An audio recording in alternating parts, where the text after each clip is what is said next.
இந்த ஹோட்டல் இருக்கிறவங்களோட பேரு இசபெல்லா கோன்சல்ஸ். இவங்க யுஎஸ் ஆர்மில ஜாயின்ட் ஆகி ஜோர்தான்ல இருக்கிற யுஎஸ் பேஸ்ல தான் ஒர்க் பண்ணிட்டு இருந்தாங்க. இவங்களோட வயசு 19. இவங்களும் ஈரான் நடத்தின தாக்குதல்ல இறந்து போயிட்டாங்கன்னு பென்டகன் அறிவிச்சிருக்கிறதா ஃபாக்ஸ் நியூஸ்ல இப்ப செய்தி வெளியிட்டு இருக்காங்க. அடுத்ததா அமெரிக்காட அடுத்த போர் விமானமான F-15 கதையை முடிச்சிருக்கிறதா ஈரான் இப்ப அறிவிச்சிருக்காங்க. அடுத்த கட்டமா ஈரான் முதல் முறையா அமெரிக்காட மிகப்பெரிய ஒரு வர்த்தக நிலையமான பஹ்ரைன்ல இருந்த அமேசான் டேட்டா இன்ஃப்ராஸ்ட்ரக்சர்ல அட்டாக் பண்ணி இருக்கிறதா சொல்லி இருக்காங்க. அமேசான் என்னங்கிறது நம்ம எல்லாருக்குமே தெரியும். அது சம்பந்தமாகவும் இந்த வீடியோல நாம இப்ப தெளிவா பார்க்க போறோம். அடுத்ததா ஈரான் குவைத்துல இருக்கிற அமெரிக்காட மிக முக்கியமான 3 ராணுவ தளத்துல அவங்களோட தாக்குதல நடத்திருக்காங்க. அதுல பல நஷ்டங்கள் அமெரிக்காவுக்கு கொடுத்திருக்கிறதா IRGC இப்ப கிளைம் பண்ணி இருக்காங்க. அமெரிக்கா அவங்களோட 10வது தாக்குதல் அலையையும் ஈரான்ல இப்ப நடத்திருக்காங்க. அது மூலமாகவும் ஈரான்ல இருக்கிற பல இலக்குகள்ல தாக்குதல் நடத்தி அந்த இலக்குகள் அழிச்சதா சென்ட்காம் இப்ப அறிவிச்சிருக்காங்க. இது போன்ற முக்கியமான தகவல்களை தான் இந்த வீடியோல நாம இப்ப பார்க்க இருக்கிறதால கட்டாயமா இந்த வீடியோவை இணையவர்களும் பார்க்கிற மாதிரி ஷேர் செஞ்சிருங்க. அதோட நான் ஒவ்வொரு நாளும் அப்டேட் பண்ற ஒவ்வொரு வீடியோட லிங்க்கும் உங்களுக்கு இன்ஸ்டன்டா வந்து கிடைக்கணும்னு நீங்க நினைச்சா நான் டிஸ்கிரிப்ஷன்ல கொடுத்திருக்கிற என்னுடைய ஆபீஷியல் வாட்ஸ்அப் குரூப்ல லிங்கை கிளிக் பண்ணி அந்த குரூப்ல சேர்த்துக்கங்க. ஒவ்வொரு நாளும் நான் போடுற வீடியோட லிங்க்கும் அந்த குரூப்ல இன்ஸ்டன்டா வந்து உங்களுக்கு கிடைச்சிடும். நான் ஏற்கனவே சொன்ன மாதிரி இந்த போட்டோல இருக்கிறவங்களோட பேரு இசபெல்லா கோன்சல்ஸ். இவங்க வந்துகிட்டு யுஎஸ் ஆர்மில தான் ஜாயின்ட் ஆகி ஜோர்தான்ல இருக்கிற யுஎஸ் பேஸ்ல தான் ஒர்க் பண்ணிட்டு இருந்தாங்க. இவங்களோட வயசு 19 என்பதை நான் ஏற்கனவே சொல்லி இருந்தேன். இவங்க ஈரான் நடத்தின தாக்குதல்ல இறந்து போயிருக்கிறதா பென்டகன் அறிவிச்சிருக்கிறதா ஃபாக்ஸ் நியூஸ்ல செய்தி வெளியிட்டு இருக்காங்க. இவங்க யாருண்டா ரீசெண்டா ஈரான் ஜோர்தான்ல இருக்கிற யுஎஸ் பேஸ்ல நடத்தின தாக்குதல்ல 2 அமெரிக்க ராணுவ வீரர்கள் இறந்ததோட ஒரு வீரர் காணாம போயிருந்தார். அந்த வீரரை எஞ்சிய உடல் பாகங்களும் நேற்று கண்டுபிடிக்கப்பட்டதா அமெரிக்கா அறிவிச்சிருந்தாங்க. இது சம்பந்தமா நாம நம்மட 2 வீடியோல தெளிவா பேசி இருந்தோம். அந்த தகவல் படி ஜோர்தான்ல இறந்து போன அந்த 3 ராணுவ வீரர்கள் ஒரு ஆள் தான் இது பென்டகன் இப்ப அறிவிச்சிருக்கிறதா ஃபாக்ஸ் நியூஸ்ல ஒரு செய்தியை பார்த்திருந்தேன். நாம ஏற்கனவே இது சம்பந்தமா பேசி இருக்கோம்ங்கிறதாலதான் இவங்களோட இந்த வீடியோல நாம காட்டணும்னு சொல்லி நினைச்சேன். வேற எதுவுமே இல்லை. வாழ வேண்டிய வயசு பாவம் இவங்க இறந்துட்டாங்க. இந்த போர் எவ்வளவு கொடுமையானதுங்கிறது இப்படியான விஷயங்கள் நடக்கக்குள்ளதான் நமக்கு தெளிவா விளங்குது. இவங்க மட்டும் பாவம் இல்ல, நான் எல்லாரையும் சேர்த்து தான் சொல்றேன்னா ஈரான்ல இறந்து போன அந்த 165 குழந்தைகளும் இவங்களை விட வயதுல குறைஞ்சவங்க தான். அது மட்டும் இல்ல, காசாவுல லெபனான்ல இருந்து எவ்வளவு வாழ வேண்டிய பிஞ்சு குழந்தைகள் எங்கேயோ கிடந்த ஒரு சைத்தானால டெய்லி இறந்துகிட்டு இருக்குங்கிறது தான் மிக கவலைக்குரிய ஒரு விஷயம். அடுத்ததா இந்த IRGC என்ன செஞ்சிருக்காங்கன்னா பஹ்ரைன்ல இருக்கிற அமெரிக்கான ஒரு தொழில்நுட்ப நிறுவனமான அமேசானோட தொடர்பான ஒரு தரவு மையத்துல உட்கட்டமைப்ப பல ஏவுகணைகளை யூஸ் பண்ணி அங்க தாக்குதல் நடத்தி இருக்கிறதா சொல்லி இருக்காங்க.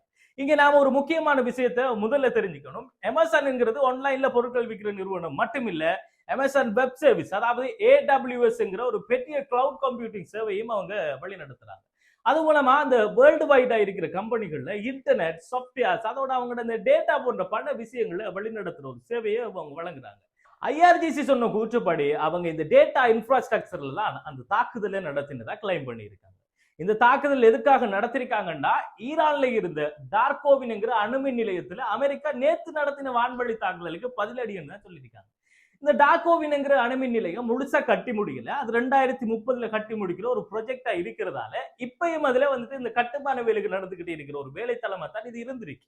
அதோட அது ராணுவ பயன்பாட்டுக்கு இல்லாம பொதுமக்கள் பயன்பாட்டுக்கு, அதாவது பொதுமக்கள பயன்பாட்டுக்காகத்தான் ஈரான் கட்டிக்கிட்டு இருந்திருக்காங்க. அந்த இடத்துல தான் அமெரிக்கா நேத்து நடத்தின தாக்குதலுக்கு பதிலடியா இந்த தாக்குதல்னு சொல்லி இவங்க இப்ப அறிவிச்சிருக்காங்க. அது மட்டும் இல்லாம பஹ்ரைன்ல முஹர்ரக்ங்கிற பகுதியில இருந்து அமெரிக்கான வான்வழி பாதுகாப்பு அமைப்பையும் ஒரு முக்கியமான ரேடாரையும் அழிச்சதா IRGC சொல்றாங்க. அதோட அல் ரிஃபா பகுதியில் இருந்த அமெரிக்கான பேட்ரியோட் ஏர் டிஃபென்ஸ் சிஸ்டத்திலையும் ஏவுகணைகள் மற்றும் இந்த ட்ரோன்களை பயன்படுத்தி ஒருங்கிணைச்சு தாக்குதல் ஒன்று நடத்தி பேட்ரியோட் அமைப்பையும் முழுசா அழிச்சிட்டாங்க. அடுத்த கட்டமா ஜோர்தான்ல இருக்கிற அமெரிக்க ராணுவ இலக்குகளை குறிவச்சு ஏவுகணை தாக்குதலை ஈரான் நடத்திருக்காங்க. இந்த தாக்குதல்ல அமெரிக்கான ஏவுகணை பாதுகாப்பு ரேடார் அமைப்பு ஒன்று அழிச்சிட்டு பாதுகாப்பு தங்குமிடத்துக்குள்ள இருந்த F-15 போர் விமானம் ஒன்றையும் அழிச்சதா IRGC சொல்லி இருக்காங்க. இந்த இலக்குகள்ல ரேடார் அமைப்பு அழிக்கப்பட்டுச்சுங்கிறது மிகவும் முக்கியமான ஒரு செய்தி. ஏனென்றா ரேடார்ங்கிறது வானத்துல வர ஏவுகணைகள், போர் விமானங்கள், அதோட இந்த ட்ரோன்கள் போன்ற எல்லாத்தையுமே முன்கூட்டி கண்டறிகிற ஒரு கண்காணிப்பு அமைப்பு. நமக்கு ஈஸியா விளக்குற மாதிரி சொன்னா அது ராணுவத்தோட கண்ணண்டே சொல்லலாம். இந்த ரேடார் அமைப்பு அழிச்சதால அந்த பகுதியிலே அமெரிக்காவோட கண்காணிப்பு திறனை குறைக்கிறதுக்கு முயன்றதால IRGC சொல்றாங்க. அப்படி கண்காணிப்பு திறனை இவங்க குறைக்கிறதால ஃபியூச்சர்ல அதிக அளவான தாக்குதலை எந்தவித தடையுமே இல்லாம அந்த பகுதியில் நடத்துறதுக்கு அதிகமான வாய்ப்புகள் இருக்கு. அடுத்த கட்டமா அமெரிக்கா ராணுவத்தோட பல முக்கியமான உட்கட்டமைப்புகளை குறிவச்சு குவைத்துல ஈரான் தாக்குதல் நடத்திருக்காங்க. இதுல நீண்ட தூர ரேடார் நிலையம், தொலைத்தொடர்பு மையம், சேட்டலைட் சிக்னல் எடுக்கிற அமைப்புகள், அதோட ஏவுகணை பாதுகாப்பு ரேடார் போன்ற இலக்குகள் எல்லாம் தாக்கப்பட்டிருக்கிறதா சொல்லப்பட்டிருக்கு. அது மட்டும் இல்லாம அலி அல் சலீம் ஏர்பேஸ் என்கிற இந்த அமெரிக்க விமான தளத்துல MQ-9 வகையான ட்ரோன்களை நிப்பாட்டி வச்சிருந்த ஹேங்கரும் தாக்கப்பட்டதா IRGC சொல்லியிருக்காங்க. இதால பல ஆளில்லாத விமானங்கள் அழிக்கப்பட்டிருக்கணும், அப்படி இல்லைன்னா அந்த பகுதியில இருந்து எல்லாம் சேதம் அடைஞ்சிருக்கணும்னு சொல்லி சொல்றாங்க. இப்ப இறுதியா அமெரிக்கா ஈரான்ல என்ன தாக்குதல் நடத்திருக்காங்கிறதையும் நாம பார்ப்போம். அமெரிக்கா MOU ஒப்பந்தத்தை முறிவடைய வச்சுட்டு ஈரானுக்கு எதிராக தொடர்ச்சியா பல கட்டங்கள்ல தாக்குதல் நடத்தினாங்க. அந்த தொடர்ச்சியான தாக்குதல்கள்ல 10வது கட்டமா நடத்தப்பட்ட தாக்குதல் தான் இவங்க 10th வேவ்னு சொல்லி சொல்றாங்க.